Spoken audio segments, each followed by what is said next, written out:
How's it going, friend?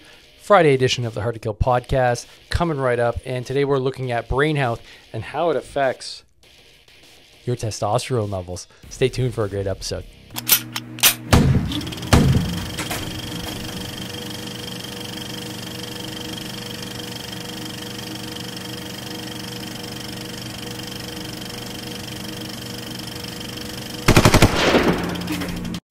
All right, so I want to talk a little bit more about our brains and some research that I've come across, because you may or may not know, but I participate with the Concussion Legacy Foundation here in Canada, and we're putting together a really interesting program. Like, we do some workouts that are focused on improving brain health, and we also are looking at ensuring that soldiers moving forward get the care and the information they need so that their brain health can be prioritized, which is not something that ever crossed my mind when I was serving.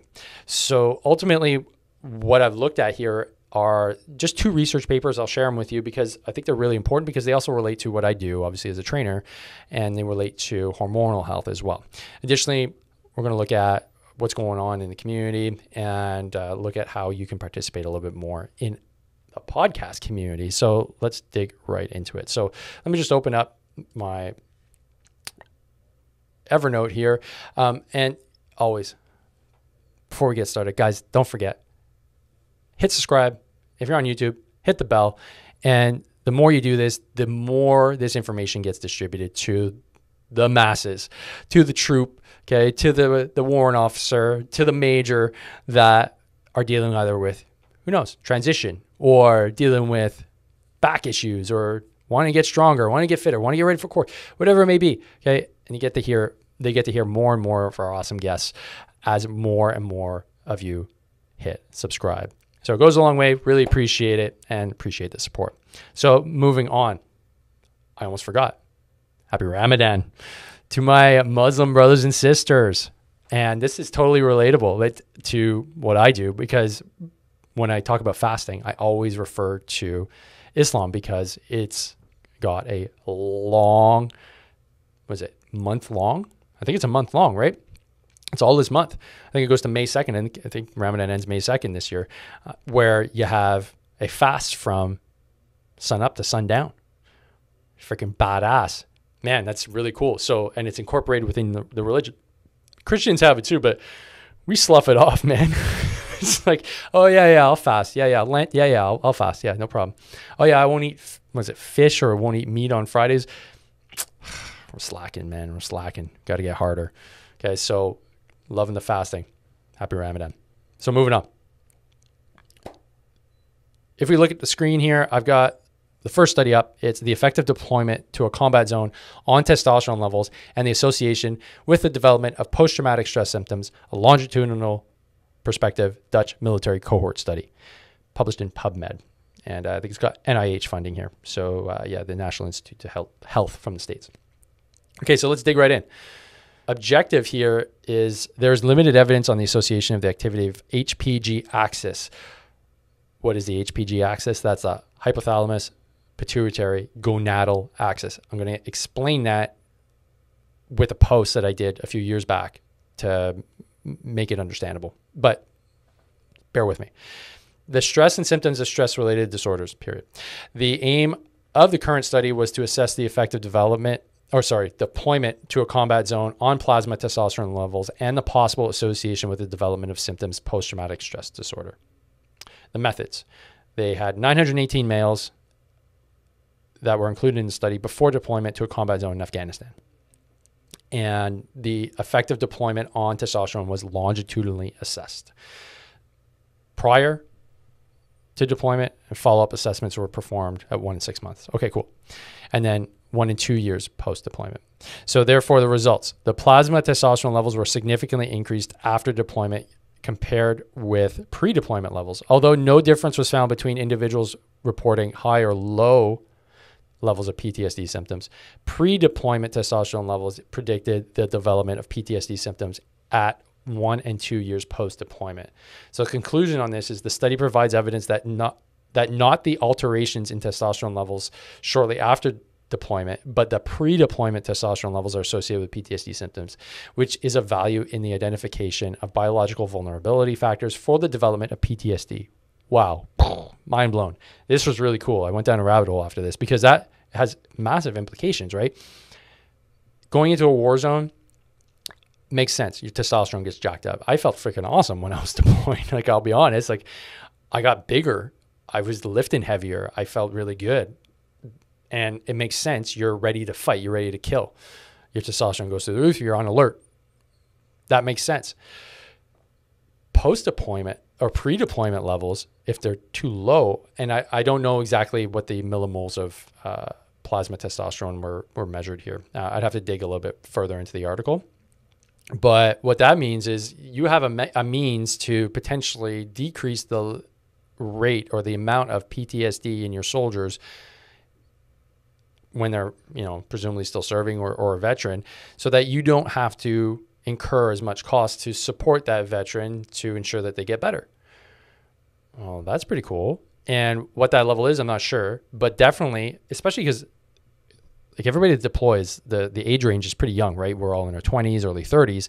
There's very few that are in their, 40s and like 50s that are deploying. It's a young man's game. So therefore, do your blood test is essentially what they're asking here and what they're implying before deployment, far enough out that you could have an effect on testosterone levels. Now, I'm not suggesting that everybody should go on testosterone replacement therapy, especially if you're young. I mean, there are some really easy interventions, and I say easy in air quotes, but it's what I cover in my BEAST program. How do you ensure that your testosterone levels can be increased by using some basic interventions based on the shitty habits that you're probably doing right now that is not allowing you to have optimal testosterone levels? So that's really interesting. Like, you could theoretically bring down to PTSD levels by ensuring that testosterone levels are high enough pre-deployment. Really cool research. And I just wanted to touch base on another bit of research that is related to this and related to concussions, because it relates again to testosterone. Association of concussion symptoms with testosterone levels and erectile dysfunction in former professional U.S.-style football players' traumatic brain injury. And this is in the JAMA Neurology paper, which is the Journal of American Medical Association. High-speed paper, right? High-speed journal. Best in the world. So this is published in August 26, 2019. So they're looking at testosterone levels in American football players. Okay. It says U.S. style because clearly this was with some non-American, I guess, researchers. So the key points here. Question: are professional U.S.-style football players with a history of multiple concussion symptoms more likely to report indicators of low testosterone levels or erectile dysfunction? Findings: in this cross-sectional study of 3,409 former players, a monotonically increasing association was found between the number of concussion symptoms and the odds of reporting an indicator of low testosterone level and ED, which is erectile dysfunction. Meaning concussion symptoms among former football players were associated with low testosterone levels and ED indicators, suggesting that men with a history of head injury may benefit from discussions with their healthcare clinicians regarding these treatable outcomes. Wow, that's really cool too. So why is that cool? Well, it means that if you've been subject to multiple mild traumatic brain injuries and you're suffering, one potential avenue or a treatment can be testosterone therapy. Will it heal? I don't know. I don't know further what the research is saying, but if that's a potential avenue of treatment, that is really interesting, because that probably isn't something that first comes to mind when you have a mild traumatic brain injury, is that, hey, maybe we need to treat with testosterone. The other thing that this brings up too is that, soldiers, and the reason why the Concussion Legacy Foundation is in existence is that it's seeming that we are exposed to mild traumatic brain injury on a much higher level than we originally thought. So does that mean that some of us that are diagnosed with post-traumatic stress disorder are actually suffering from mild traumatic brain injury? Because that would be a big, big difference. The symptoms seem the same. You're moody, you can't concentrate, you're having a hard time getting through life. It could easily be identified as post-traumatic stress disorder. But what happens if it's just too many concussive forces, like too many Carl G rounds fired, too many Claymore ranges done? Just being exposed to war in general there's a lot of concussive forces. Being next to a Leo 2 tank, which fires its main gun, rocked my world. that was in training, that wasn't even deployed. So if that's the case, the symptoms may be the same, but the physiology of the injury is not the same. Now, I don't know enough about PTSD to know about the physiology of what that injury looks like on the brain. But based on my research that I did during my master's study, I do know what the physiology of the brain is when it's injured, when it has a concussion. And essentially what we're looking at is the slow leaking of electrolytes out of your brain cells.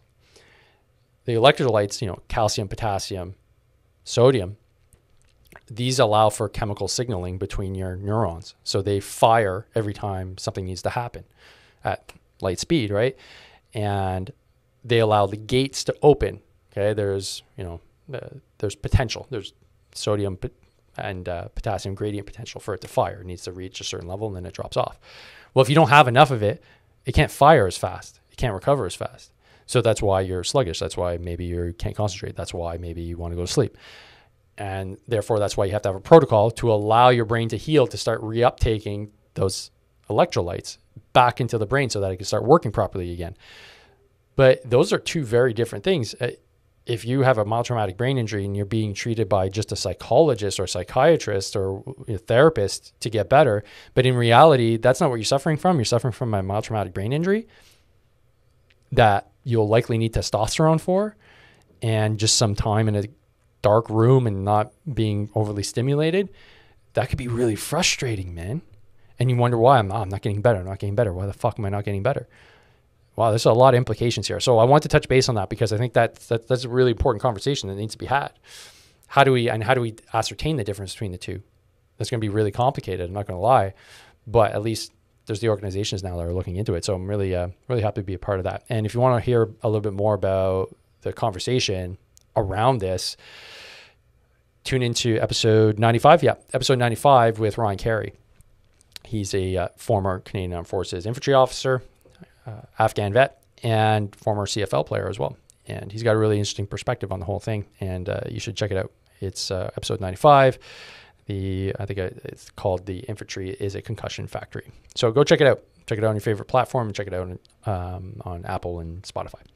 So moving forward, there's some interesting stuff going on in the Canadian Armed Forces veteran space. I'm really excited for this.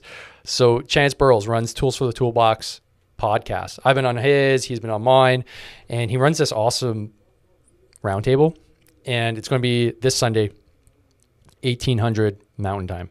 All right, so book it in your calendar. It's going to be live. There's going to be myself. There's going to be Sachin Lottie. There's going to be Jody Middick. There's going to be Adam Kanakin, Chance, obviously, and there's a few others too. I'm just forgetting who they are. It's going to be a really interesting discussion about gear and morale. So I'm pumped about this. So tune in, give it a watch, give it a thumbs up. Make sure to share the word around the community, and you can follow him on IG and Facebook, and it's going to be streamed on Twitch as well. So go check him out. Tools for the Toolbox. All right, that's going to be this Sunday at 1800 Mountain Time. And I'm starting a new mailing list because in the Facebook group, people have spoken. I asked the question and I got the response. And I'm starting a new mailing list because I asked the question, hey, would you be interested in a daily WOD, so a workout of the day, in your inbox? And overwhelmingly, people have said, hell yeah, Dave. Like, make this happen. So I'm giving the people what they want, man. So I'm going to be opening up my Coach Demo's Daily Dirty WODs list. It's coming. So stay tuned for it. I'm going to drop the link right here. So if you want a daily WOD in your inbox, sign up to the list, and it'll be in your inbox shortly. We'll get it started. Now, it's going to be a mix of everything, right? It's not going to be like, oh, I'm looking for a program to... No, shut up, okay? I'm just shooting you a freaking WOD, okay? And it's going to be based on what I like to do. It's going to be based on what I think is going to be hard for you to do, okay? That's it. And then when you're done the WOD, you post it in the Facebook group, and you say, thanks, Dave. And that's it. That's all it is. That's all it is. So make sure you're in the Facebook group because I'm going to be dropping it there initially, but also there's going to be a link here to sign up for the mailing list. So that's the Coach Demo's Daily Dirty WODs coming up. Now, the other thing is I'm trying to figure out how to incorporate some of my nerd habits into the podcast. For you, for those that don't know, if you're not aware, I'm an uber nerd. I always have been. I grew up that way. Dungeons and Dragons, board games, Marvel, Star Trek, Star Wars, you name it, built models. Like I love it. I love it all. Comic-Con's coming to Montreal again in July. Love it. Can't wait. Going to bring my son. This is like, I'm reaching peak state here. Okay. I can share in my nerdness with my son. This is amazing. And this is naturally dovetailed into getting really into cryptocurrency and NFTs. And you're probably like, oh man, you now too are into this? Yeah, I'm freaking down. I'm all in, man. I cannot help myself. It's meme culture on the internet, huge fan. It is investing, huge fan. And I get to look at really cool art. Like what more could a man want? What more could a 40-year-old dad want? And couple it all with comic culture and Marvel culture. Man, it's amazing for me. So plus the tech behind it is just fascinating for me. So I'm all in on this. So therefore, I'm asking a few questions. First of all, do you know what the hell an NFT is? It's an important question. Second of all, would you like to know what an NFT is? Thirdly, if I were to create an NFT, would you want it? Now, these are all really important questions because I'm considering using NFTs as a means to increase engagement here and increase the fun level so that, if you're an avid listener, you get rewarded, man. There's a cool thing that we can be doing here with NFTs, and we'd be at the forefront of the whole wave that's coming. If that's the case, I strongly recommend you head to the Discord. So I'm going to drop the Discord link. So that is an app. If you're not aware, Discord is an app. It's basically like a chat room on crack. It's really cool. I enjoy it. I'm learning it as we go. And if you want to be a part of that Discord, you can click the link and you can add yourself. I'd love to have you in there.